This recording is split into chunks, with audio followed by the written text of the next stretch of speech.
La formation à l'ENSEM de Saint-Malo est une formation très polyvalente. Donc là, je vais m'attacher un petit peu plus à vous présenter la formation d'un point de vue machine. Vous avez vu qu'il y a des formations, on a tout un pan qui est électronique, électricité automatique, une formation plus mathématiques, droit, tout un pan aussi de sécurité.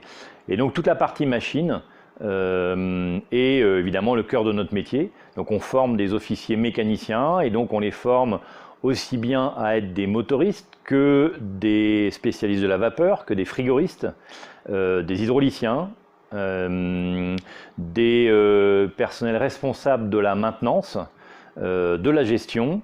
Donc ils sont extrêmement polyvalents dans plein de domaines. Alors le simulateur est un des outils très emblématiques parce que très proche de la réalité et de nos métiers.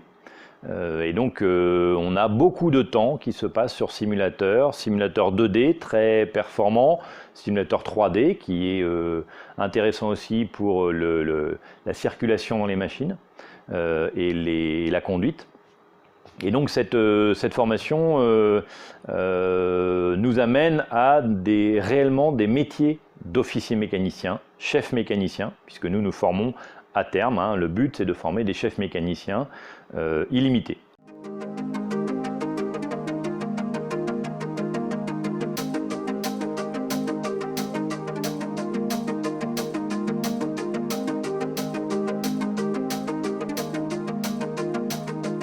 Pas grave, hein, on est sur une chaudière. Si la viscosité est un peu faible, il n'y a pas de risque. Sur une... Mais c'est juste une phase transitoire, c'est pas très grave. Par contre, si la viscosité est trop importante, on n'aura plus de pulvérisation du tout. Donc c'est pour ça que vous êtes passé à 100%, puis en manu. En manu. Voilà, et mettez plus d'air, allez mettez 15%. Voilà. Et donc là, normalement, si c'est pas trop tard, là vous allez avoir les fumées qui vont diminuer. Alors l'oxygène va augmenter évidemment. Donc cette formation qui se déroule sur 3 ans plus une année pour les chefs mécaniciens limités permet, avec les stages qui sont intégrés et qui seront à faire pour obtenir les brevets, permettre de la formation, permet des diplômes qui nous préparent à ces métiers, et donc des métiers à la fois très poussés en termes de management que niveau technique. Une grande partie des professeurs dans cette école ont exercé ces métiers pendant longtemps à des niveaux élevés et donc enseignent et la partie théorique et puis bien sûr avec cette fibre pratique et cette fibre de retour d'expérience qui est primordiale dans nos métiers, puisque nous transmettons autant que nous apprenons au théorique, nous transmettons beaucoup de savoir-faire et de savoir-être à bord, et c'est extrêmement important dans nos métiers.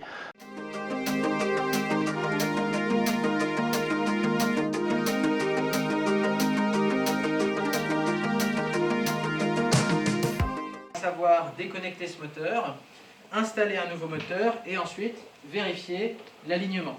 D'accord? C'est bon pour tout le monde? Évidemment, ce travail, il va se faire comment? Il va se faire moteur déconnecté, permis de travail édité, etc., etc. On est bien d'accord, on ne va pas s'attarder là-dessus, on l'a déjà vu en cours tout à l'heure.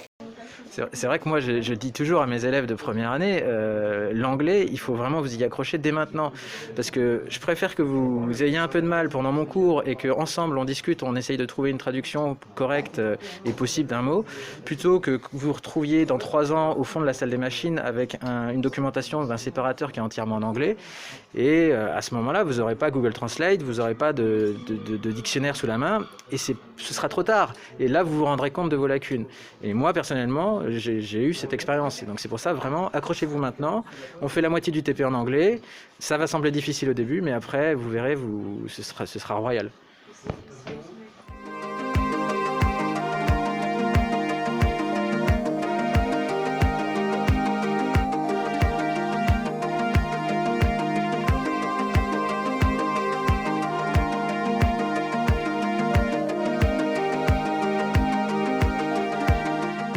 On fait donc des ajustements de pièces l'une par rapport à l'autre pour obtenir donc des des jeux, des fonctions en fait, des relations entre deux pièces. Pour arriver à ça, eh bien, on travaille évidemment la métrologie et on travaille l'organisation du travail, la rigueur dans le travail, puisque le résultat ici ne dépend absolument pas du hasard. C'est dû justement à toute l'organisation du travail et la précision qu'on va pouvoir amener sur ce travail. Et si on fait tout ça, eh bien finalement, qu'est-ce qu'on arrive à avoir? Eh bien, on arrive à avoir du plaisir, déjà du plaisir et de la réussite dans l'exécution de notre travail, si on est donc méthodique, appliqué et précis. D'accord. Et vous arrivez à usiner des pièces à quelques microns? On arrive à une précision de quelques millièmes de millimètres, donc quelques microns sur des ajustements de pièces.